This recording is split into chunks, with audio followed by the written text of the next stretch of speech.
Welcome to the campus of Brigham Young University. I'm John Hughes for the International Media Studies program in the Department of Communications.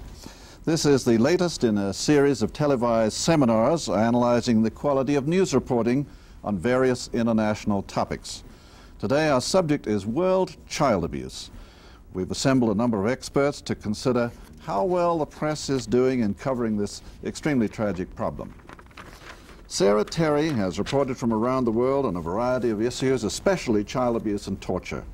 She worked for the Christian Science Monitor for 10 years as a correspondent for the newspaper, and then Monitor Radio, and then Monitor TV. During her time with the newspaper, she produced a dramatic, around-the-world series on the exploitation of children in the developing world. She's won prizes for her work from the Overseas Press Club and the Society of Professional Journalists, and she currently contributes to the New York Times. Dr. Akira Morita is Professor of Children's and Juvenile Law at Toyo University. Over the past 20 years, he's written 2 books and dozens of articles on children's rights.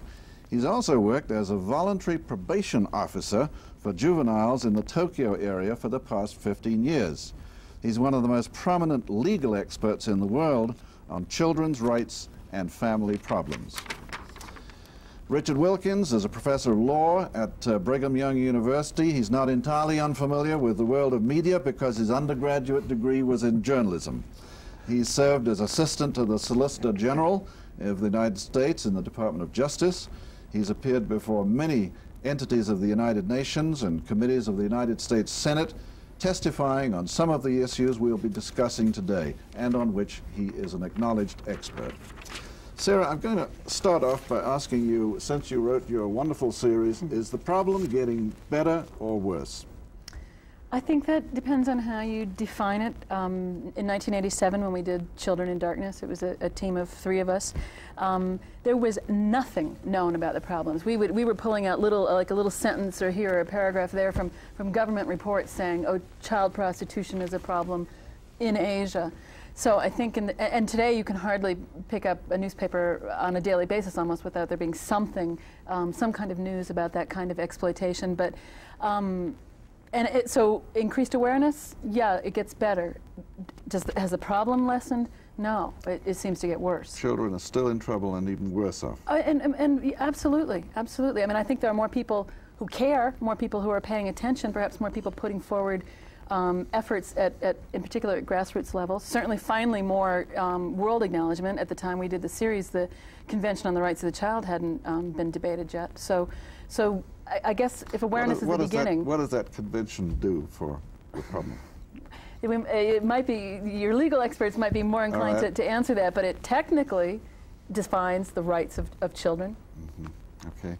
Dr. Morita, what do you, there are various aspects to this. We read dramatic series about children who are involved in slavery, who are slaves. We read about children engaged in prostitution. We read of children who are warriors. They are given rifles at a very tender age and sent out to shoot people and be shot themselves. What do you think is the greatest danger to children today? Which of these various aspects do you think is the most challenging? Well, it's also up to the definition of what you mean the danger is. But, well, briefly speaking, only the conclusion that I think that the present so-called family weakening and the contouring losing of the parent for discipline in a very young age, I think it's the most important basic danger, if it's necessary to say. Well, it's not danger from the outside, but it's a danger when it's planted when children is very young. Is that a problem that is more prevalent in the developing world, or is yeah, that's just I have meaning in the developing world, not under third world. So, in developing world, the normal child rearing and I mean the local community and so on, on which our civilization has long time old, is now well, Japan, for instance, slowly, but here in the United States, to my observation, very quickly dissolving And I think it's the thing which we must think more seriously. But then, of course, we must divide developing countries and underdeveloping countries naturally. Can I jump in just real Please quickly do. there? At the time we did the series, we're very clear on sort of saying we've picked the third world because these are the places where children are more likely to be caught up in child prostitution, child labor, and child soldiering. It's at that time it wasn't likely you were going to find those in the developed world, but we were very careful to point out the developed world really is not that much better. Just because parents can afford to send their children to summer camps, or hire nannies or whatever, it doesn't necessarily mean that children are more secure in families here. We just in Western countries have reached the point where we've had an industrial development that has allowed us to not have to abuse children. But I think the rising numbers of child prostitution in America, at least since we did that, this series, show that there isn't really any safe place per se for children. Families across the board are threatened and in danger, I think. Professor Wilkins, do you agree with that? Do you think there's one geographic area of the world that is an area where children are more challenged, particularly than anywhere else, or do you think it's a worldwide phenomenon? I think it's a worldwide phenomenon. There are certainly areas where we have some more of the most egregious abuses, where they're more apparent. When you think of the child sex industry, you think of Thailand and some places like that. But recent UN figures show, for example, that there are 300,000 children in the United States involved in the sex industry in this country. So it is not a localized problem. It's a problem that our cultural mechanisms that have traditionally protected children have been breaking down over the last few generations. And what Professor Morita mentioned, the need to have strong families, is one of the things that has been breaking down is that traditional cultural mechanism. Do you think this particular problem you mentioned is worse in the United States than it used to be? Well, the statistics tell you that it's a lot worse than it used to be. People used to laugh, or it was a kind of a cute snide remark to laugh at June and Ward Cleaver and the beaver, and isn't that silly, that nuclear family that used to talk about right and wrong and don't tell a lie, Beav.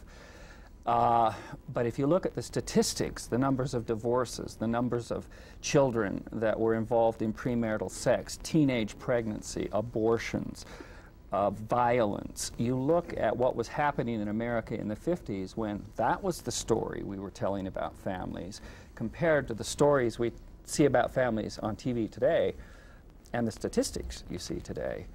It's dramatically worse in the United States. Let me ask any one of you or all of you what Sara Terry's profession of journalism is contributing to all this. Is there a constructive aspect to what the press is doing on this, or is there a negative aspect? Has the press lost interest in this? Is it just simply focusing on the sensationalism? What about the role of the press in healing this problem? Well, from my perspective, one of the things that I've been somewhat concerned about is we focus a lot on symptoms. We will talk a lot about there are 300,000 children in the United States in child prostitution. And it's a shocking figure, and it shocks everybody.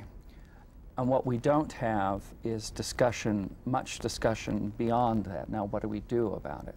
I see that problem in journalism, but I don't lay the blame at the feet of the journalists. Go ahead, feel free, go ahead. Well, I don't, because I spend a lot of time at UN meetings and they talk about how shocking this is, and then they do nothing but say it's shocking, and then, at least from my point of view, go on and enact social measures that actually make the problem worse instead of better. I think we've had a breakdown in our ability culturally to have a narrative wholeness, to make the connections that say something, this stemmed from this, which stemmed from these choices we've made, the way we see ourselves, the values that we hold dear. And I'm probably looking at this from a Western perspective in this particular setting. I think the media too often right now is driven by fast breaking news and going on to the next thing and discarding, which is what we do as a culture anyways. We discard. You know, we're tired, you know, is there a quick fix? Well, then let's have it and then let's go on. Or you know, if we can't be fixed quickly, then don't tell me about it. Or gee, that's a shame. But you know, oh gee, who's marrying so and so in Hollywood now? And what did the president do last night in the Oval Office? It's there's a dysfunctional quality to our ability to have a whole fabric of who we are. And I think the media contributes to that. I think at some point, people, the media itself, individuals have to say our public discourse has to be about something more than just this, you know, surface details. Like I couldn't help watching the news with the shootings in Arkansas. You know, yet another tragic situation in America where children are acting out violence in, you know, just unheard of ways. These are the shootings in the school just at the time this program was being taped. Yes, I'm sorry, yes, just being taped. The 11 and 13-year-old boys, I think there were, you know, 4 or 5 children dead. I mean, you know, that'll be yesterday's news. You know, by the time this is out and on the air, if people still remember it, as opposed to finding a way to understand the wholeness in which those issues are set, the cultural issues, the family issues, the choices we make about education funding, you know, and that's not easy stuff to cram into 30 seconds on the nightly news. And we need to find a way to have that kind of conversation. And off of that story, this very morning, I saw the little news report on one of the morning talk shows, and there was the principal of the school saying, well, the real problem here is we own these children. When these children come to the school, we own them, and we have to take care of them, and we have to provide them moral guidance, and we have to provide them, and evidently we're not doing a job. Kids don't get to school until their moral compass is pretty well set. Most of your sociologists are now saying kids are pretty well set on a course by the time they're 3 or 4 years old. We've assumed now in America that institutions can take the place of the family, and that's one of the things that I wish the media would talk about a little bit, and I don't see much discussion of those kinds of possible solutions. Let me ask Dr. Morita about the Japanese press, which is very sophisticated. Are they doing a good job of getting beneath the surface and getting depth into these stories? The reaction, especially toward such a very shocking juvenile crime or something like that, is the closest same that you have mentioned just right now. But, well, for instance, just the same thing has happened. I have brought one record, and please let me just look at about that. Last month, and yes, Japan is, probably as you know, in Japan there is very small rate of, there has been small rate of juvenile crime or child abuse. Well, afterward, I would like to compare the story of child abuse cases, Japan and America. Sure. But now, I talk about a little bit about the juvenile, especially young juveniles crime and reaction of press. That, well, first story that the last May, a 14 years old young boy strangled an 11 years old boy, cut off his head with a saw and left it out in the front of the school building for all to see. In Japan? Yeah, that's still now weird history. But moreover, this January, a 13 years old boy, just the same 2 years before here, 13 years boy who has cautioned by a woman teacher that his attitude in classes was poor, took out a butterfly knife. Do you know the butterfly knife? Knife is good. Very sharp. Yeah, yes. sure. Like a stiletto. Butterfly knife, and repeatedly stabbed her to death. Due to this and ensuing the series of incidents of juvenile violence involving knives, Japanese society is now involved now by depression that has developed into a kind of hysteria, just as I said. And this history was evoked, I can say, mainly from press reactions, you know, each person who are writing, I think. But it's shared from all Japanese. But what is the real question? What's the real causes of these things? It's the first time that we experienced this very, very serious juvenile crime. Like, they say Japanese journalists say Americanization, something like that.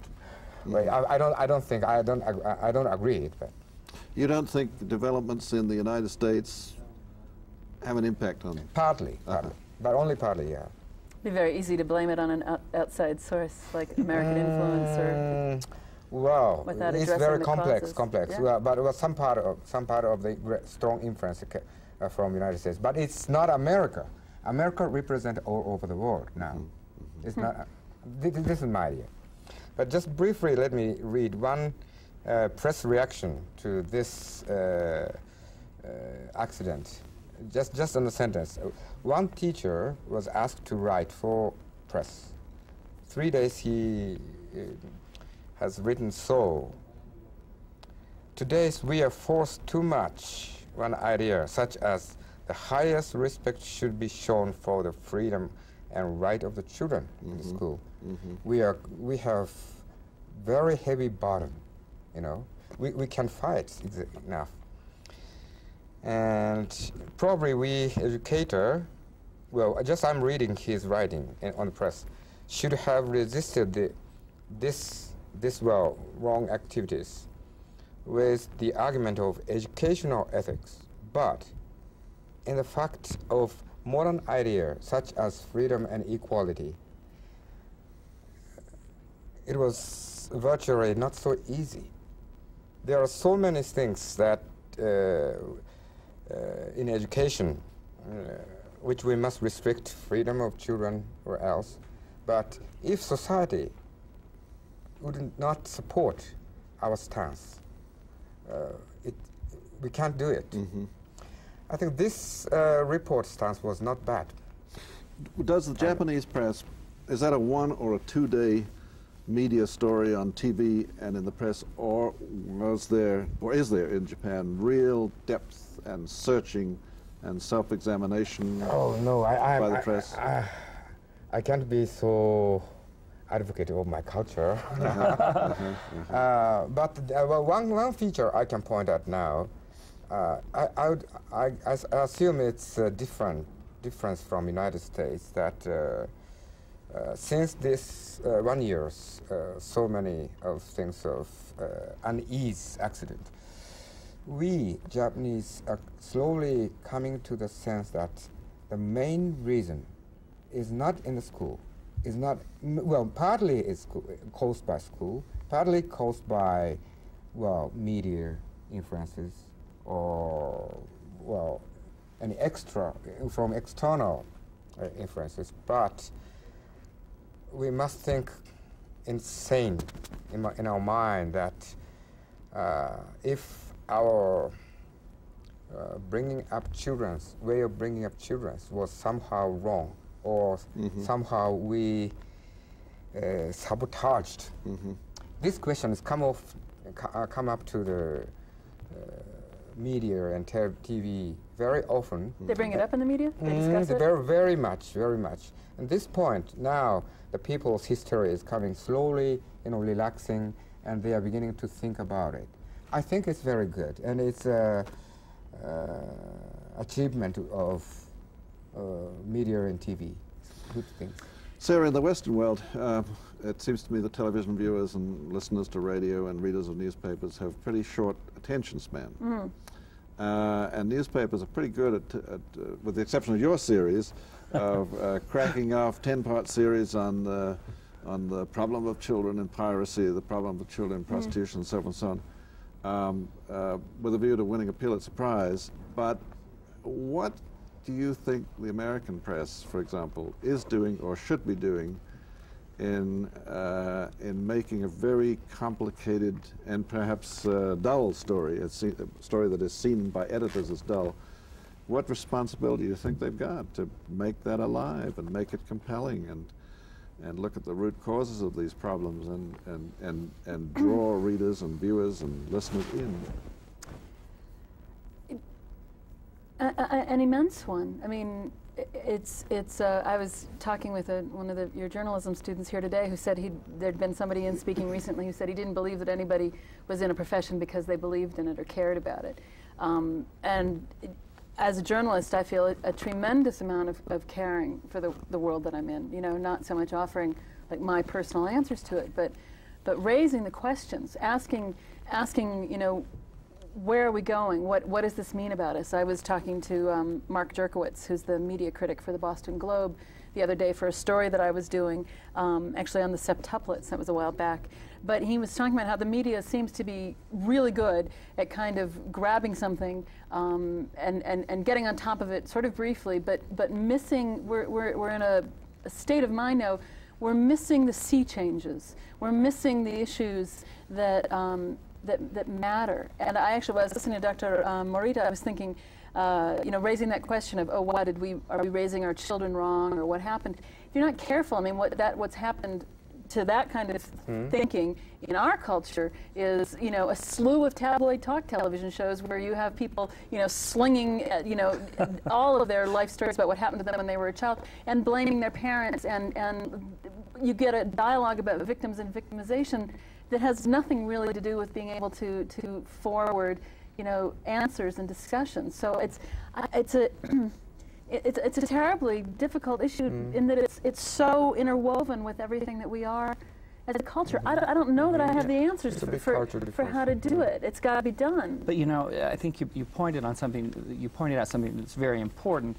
I think journalists may be too slow to recognize sea changes. Absolutely. And I think there is a sea change occurring right now, and that is people are very worried about the causes. I mean, you see the stories of what the children are doing now in schoolrooms, and you know, Rebel Without a Cause in the '50s, James Dean had hot rods. Whoa, we were scared. Well, now look at what look at what our kids are doing today. One of the big sea changes is people are very, very worried about their children. And I think that there's a place and an important time right now for journalism to step in and responsibly address some of these issues. There's certainly a lot of research going on out there. I mean, as I've gotten involved in these issues the last couple of years, I'm surprised at how much research there is out there that points to some helpful solutions here, and I think journalists, if they recognize that this is a concern to people, that children are a major concern to them.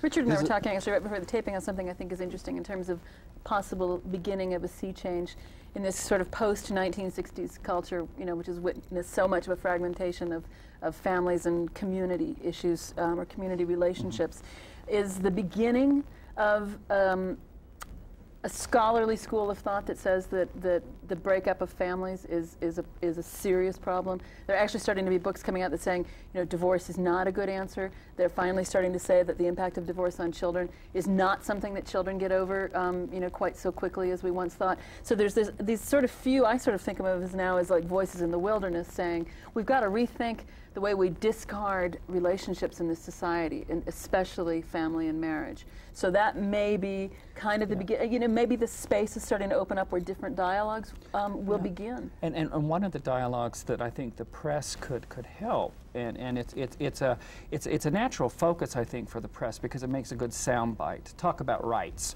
We're always talking about rights, and you can't turn on the TV to talk about rights. And we talk about children in journalism. We talk about children's rights.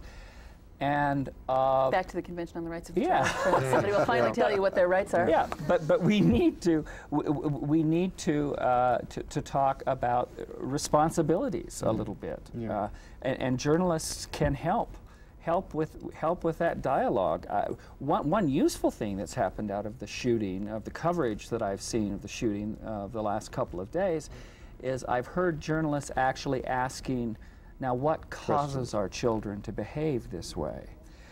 When journalists ask those kinds of questions, and then if they will give it enough attention and thoughtful follow-up to let people actually think about it, I think Well, you know, what's really interesting though is you have to fight. I'm thinking about something that happened, whatever shooting it was, like a year or so ago, that prompted this.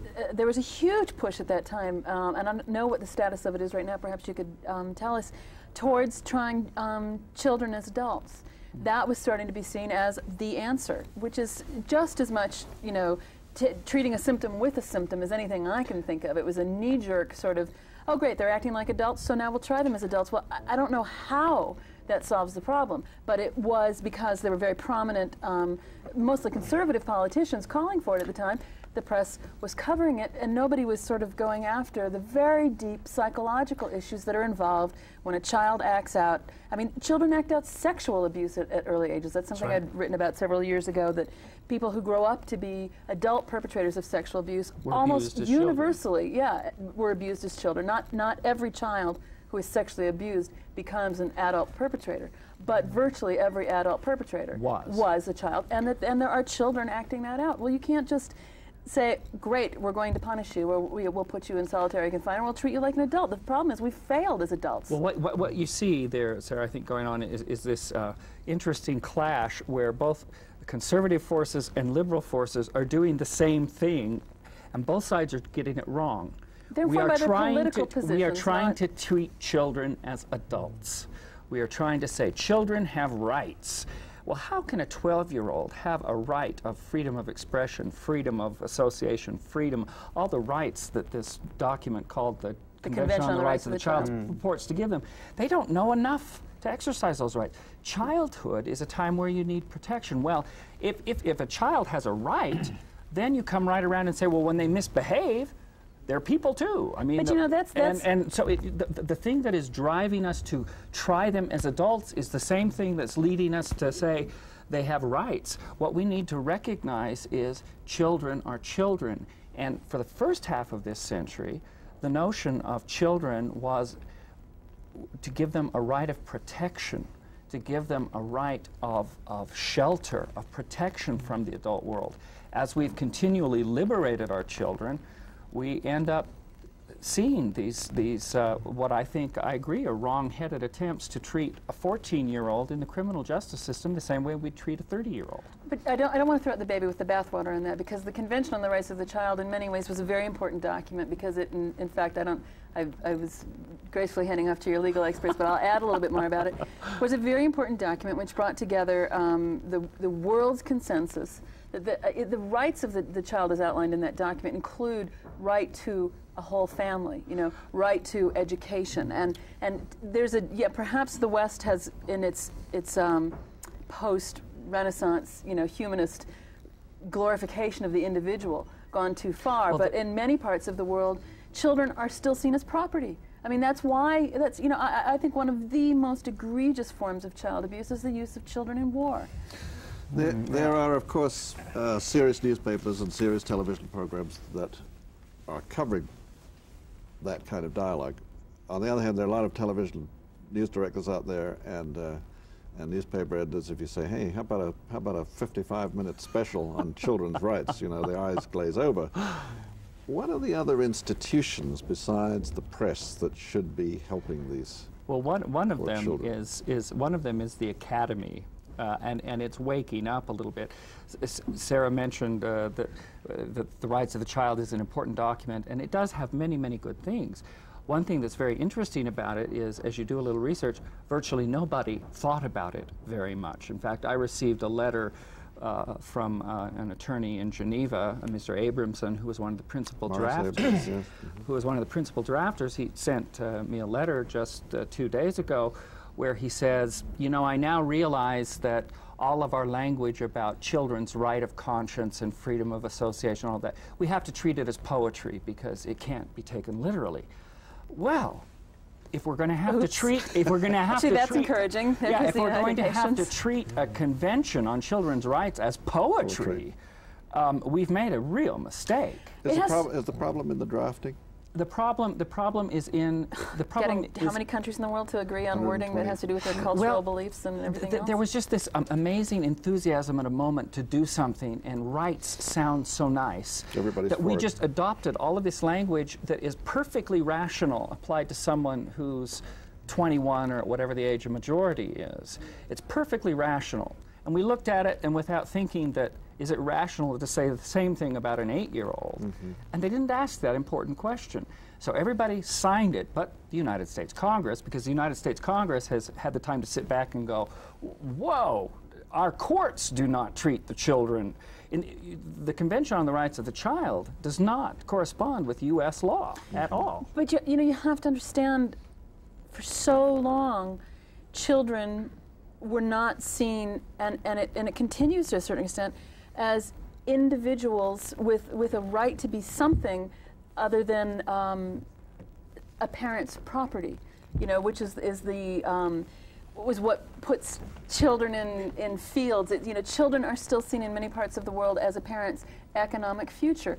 I mean, you can't get into sort of, you know, cultural judgmental things there, because in a lot of cases those family units are still working and they still need all of those things in terms of children working with the family. I mean, it's so hard. I think that's part of what was a problem with the convention, to judge the position of children in all these different places. I think it fundamentally reflects a confusion about the responsibility of society to ensuring the rights of a child, not so much the rights of a child. I think that Dr. Morita wants to. Yeah, sorry. I'll speak in Japanese. Okay. And I'll never like get to hear that. But I'm like to hear that.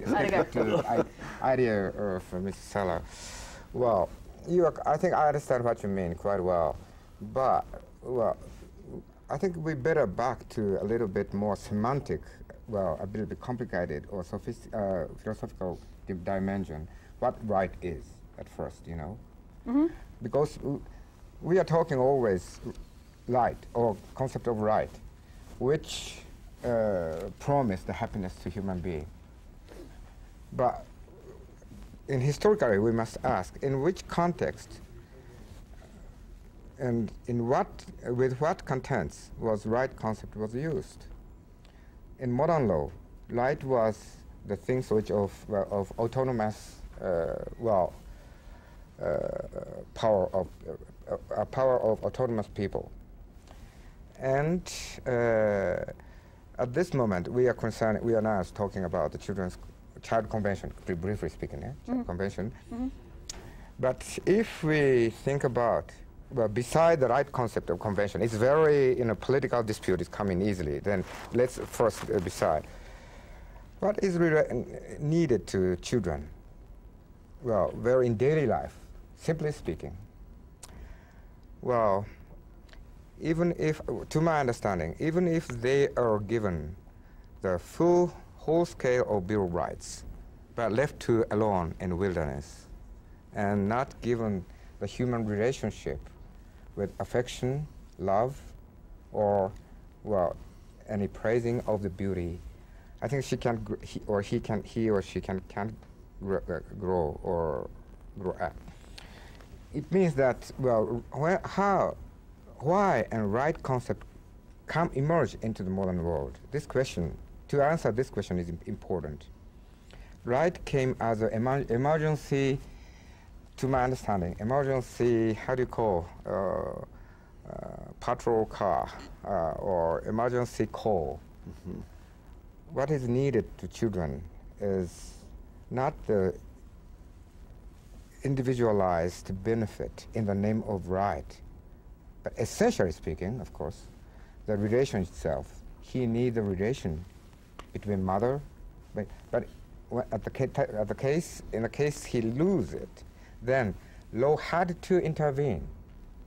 But then question again comes, if this law, substituting parenting or substituting love, can really function for that, then I think, to my understanding, easily, in the level of press or in the level of journalism, to use right concept, right of the child, it sounds very good. Why? We are all the children of modern world. We believe that the story that right are the Aladdin's lamp which brings happiness. Well, I'm sorry, it's my joke. But it's kind of truth, I believe. What is right? We must well, in this ask country, sincerely. I mean, we're in love with the concept of rights. Our Constitution is founded on it, which is different than a Japanese sense of rights, which is more the constitutional communal. level is the same. It's the same. I'm living in educational level somehow now. Then what kind of relation between this legal level and daily educational level exists? This is question. None. You don't you think? don't understand? I do understand, but I don't think anything legal truly yes, affects. very much. Do you? Very much. It is indispensable to think. And going back to some of the language you used, parents don't own their children as property, but the way you in some countries that does operate as a cultural understanding. well, there may be some cultural understanding. As a legal matter, I'm not aware of any legal system that says children are owned as property. But what happens in America and what has happened in America, the way you describe that as ownership, what is wrong with discussing the fact that in a way we do own each other?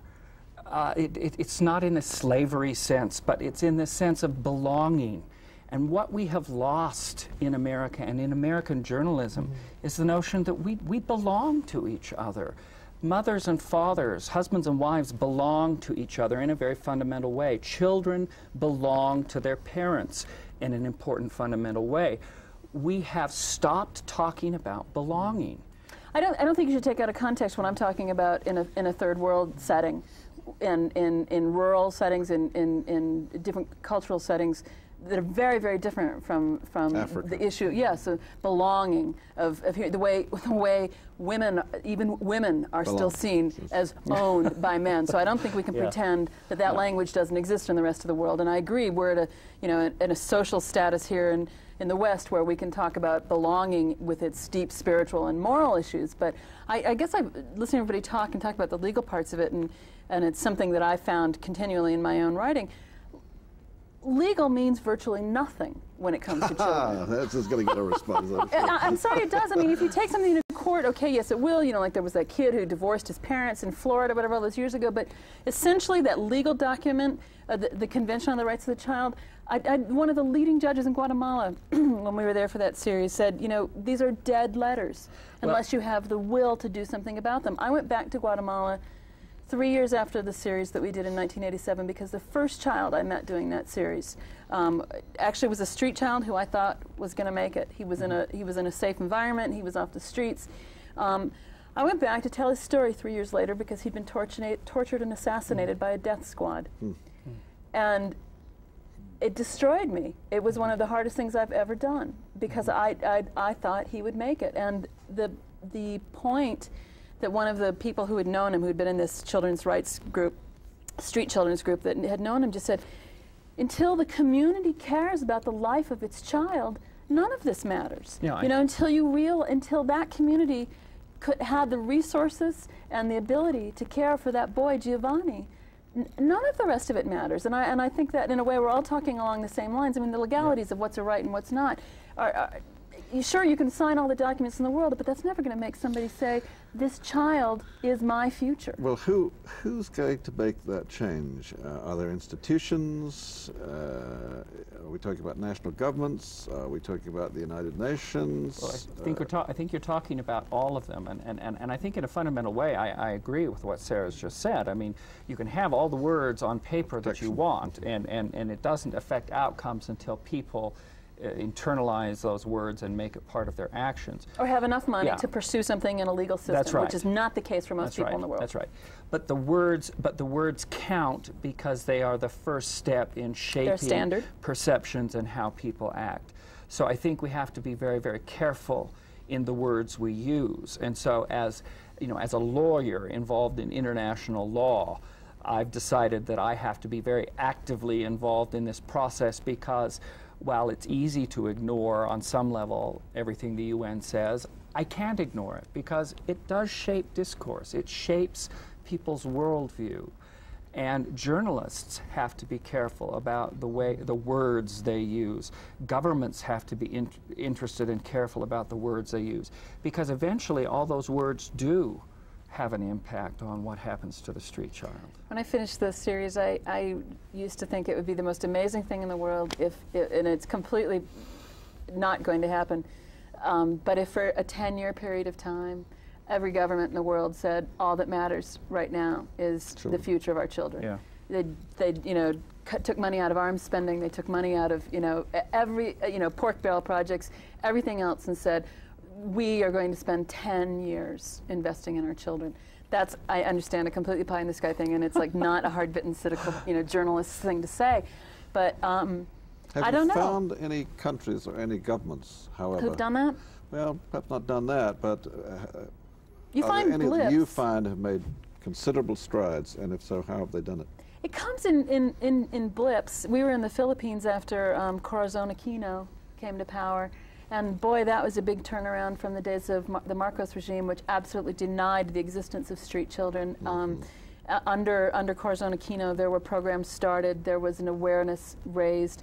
It's it just takes leadership. It takes yeah, but you know, I look around the world today and I think, where is leadership? You know, Hillary Clinton, I had hopes that she was going to press children as a real ongoing, you know, dialogue. I mean, and she did her what was it, Global Village? What was the name of her? Yeah, you know, that had a lot of interesting programs in it. But I don't know that as a complete culture and as a media, we're capable of continuing a sustained dialogue on something that is not going to change overnight. I mean, we are a quick fix society that can't stand the thought of lives not being, you know, okay, there's the problem, okay, here's the solution, and wait a minute, you mean the solution involves me changing my life, or involves me caring, or involves me giving of my time?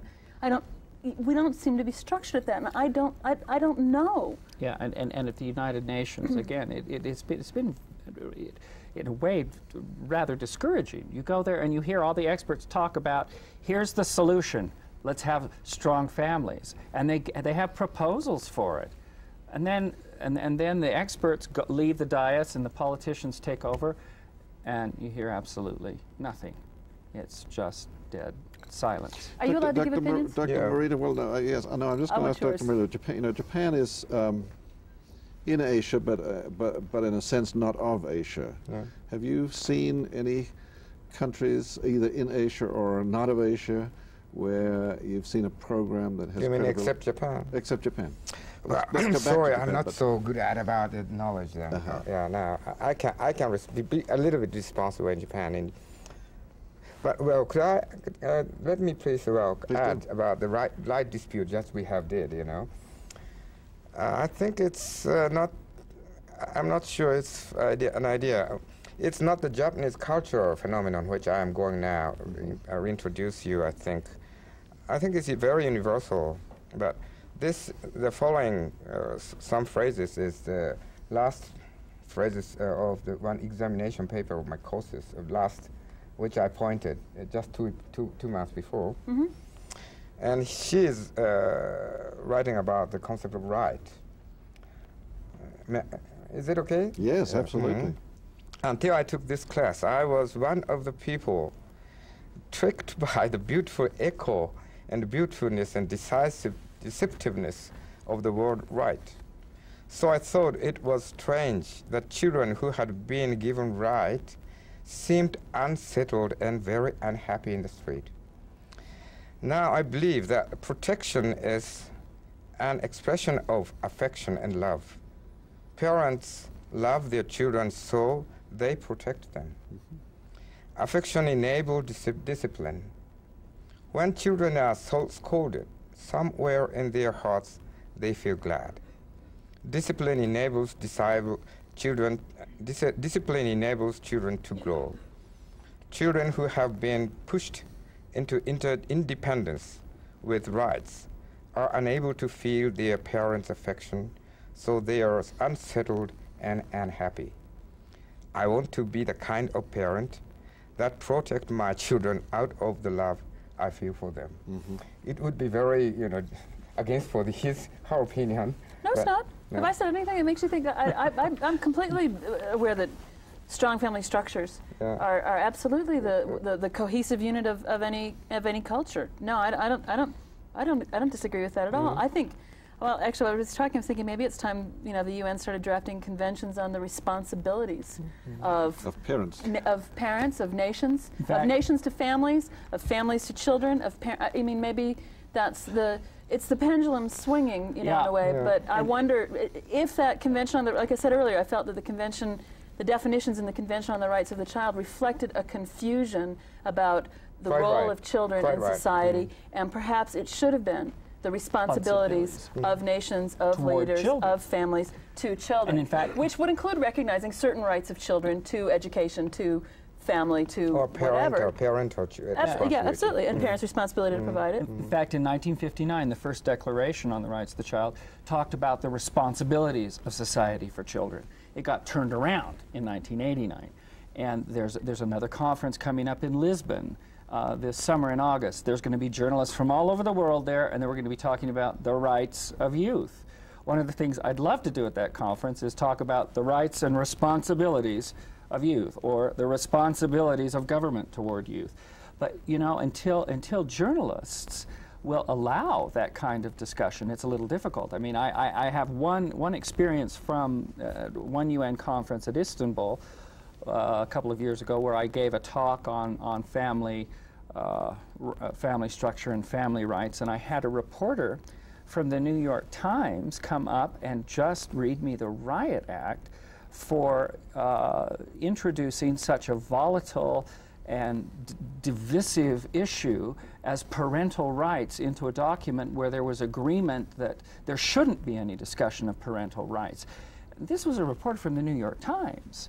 And she was taking issue with me because I'd expressed an idea that she didn't like. Well, but I think rights is actually, I mean, it could very well be, at this point in time, just an incredibly divisive concept, because what rights does is fragmentize us as cultures and as people. It says, you have these rights as a child, you have those rights as you know, a woman, you have those rights as a minority, you have those rights as a gay or whatever, and in this you know, what, 300-400 year period where it's been an increasing time of glorifying the individual, I just think perhaps we're reaching like the very sort of end of that road where it can provide us meaning and structure, and that perhaps, you know, we may start coming back to. You've heard little bits of it with the, you know, communitarianism. I've heard little bits of it, but when I have a journalist from the New York Times come up and read me the Riot Act for talking about responsibilities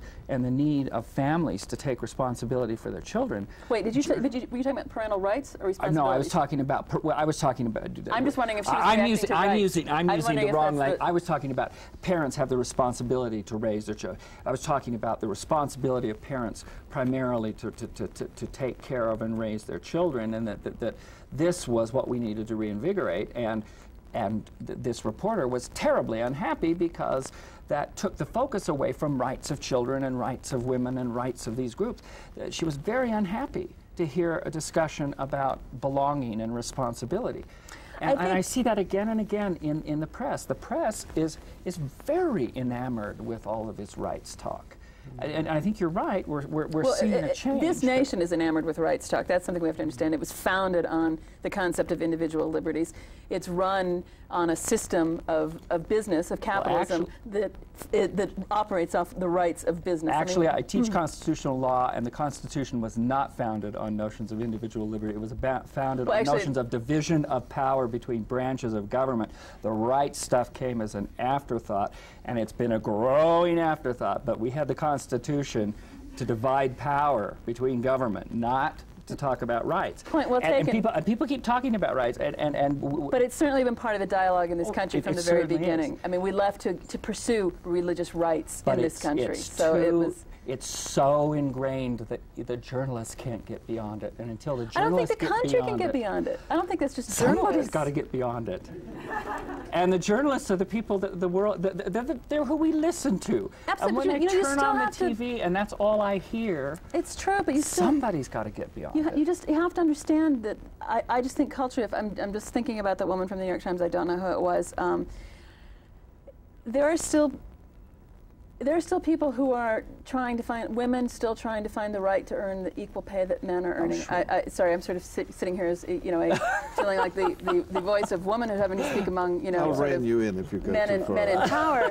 But, you know, I mean, we can't ignore, that's the problem is finding the dialogue that acknowledges all those things. It does acknowledge there is still a need for rights. There is still a need for rights in this, I'm speaking of this country in particular, on issues of race, on issues of men and women, on, you know, on family issues. In other countries there are issues where, yes, there is still a need to recognize what rights a child has as a human being.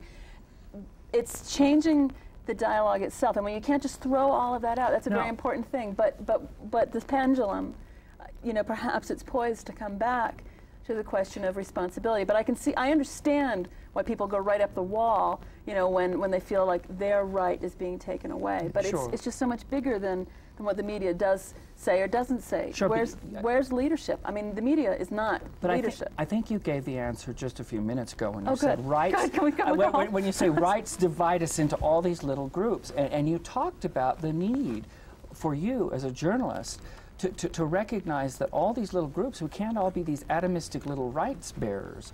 And you know, and from our discussions before here and after this, you understand the need to pull this together. Well, I write from that's what I write about now. So I mean, I'm not. Then my writing isn't changing the world right now. So I don't know. Well, it's changing somebody. It's changing somebody, and I'm so glad that there's a Sara out there writing that sort of stuff. Dr. Morita, let me ask you: is there I have an idea, similar debate going on in Japan over this? Well, it's very interesting, very exciting. But then it's very true.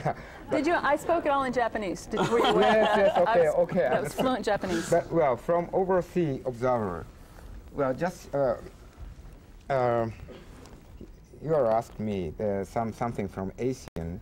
I can only talk from Japan, but and I don't want to hear the kind of cross-cultural things, but we want to speak but there are differences in culture, cultures, so it's hard. But Japan is, as you know, is a very interesting society. There is, as you have, he has mentioned, well, very modern from surface, but it's not be easily understood. Especially human behavior is modern individual man. Well, the moral is very reciprocal. You know, human dependency. Independence is very good there. Not bad as here. Interdependency. Interdependency, and is highly evaluated and is already institutionalized. This is typical things. It's very important and interesting from lawyer to part. You know, in the legal system, this interdependency is built in. Then when you check, it would be very interesting cross-cultural study. And okay, let me say, here in Europe, here in Anglo-American or the Western countries, probably because of the long history of fighting, the being dependent is always tantamount with subordinate or the being pressed, you know. But we have, well, as a human being, dependency need. Even we are old. But if you are fighting always, you must fight. You must oppress it. Then I think, well, there in Japan, because of the geographical condition, this dependency need not relegated to the subconsciousness, but still preserved to now and institutionalized. Then it's one of the very interesting example, not only the museum-like particular culture, but it signifies one of the human conditions. So I'm thinking. And from this point of view, well, okay, just now, till now I'm talking about the culture. From this point of view, and when, as an overseas observer, when I look, for instance, American right-oriented societies or right talk about the children, yeah, I think just I have before mentioned, concept relation is very small. Right is too much. But children is itself already, as definition, is a relational concept with adult and child. But you know, if we were living out our responsibilities to children as cultures, I don't think the question of their rights ever would have come up. Yeah, but this responsibility also relational with the children, isn't it? Yeah, absolutely. It has to be. There must be always not be legalistic defined. It cannot be. Can't be. But that's a chicken and egg question, because since we focused on children's rights, the plight of children has gotten markedly worse and continues to get worse. I'm not at all convinced that we we developed children's rights to protect them. I think we've developed children's rights and we're finding out that it's misfiring badly. I regret that at this chicken and egg juncture I have to bring this fascinating discussion on a wonderfully absorbing subject to a close. I want to thank our panelists, Sara Terry, Dr. Morita from Toyo University, Professor Wilkins from Brigham Young University. I'd like to thank our listeners and viewers on PBS who will be seeing this program, and indeed viewers overseas who will be seeing it through the agency of the United States Information Agency, which of course has no control or input into the content of this program. On behalf of Brigham Young University, thank you for being with us.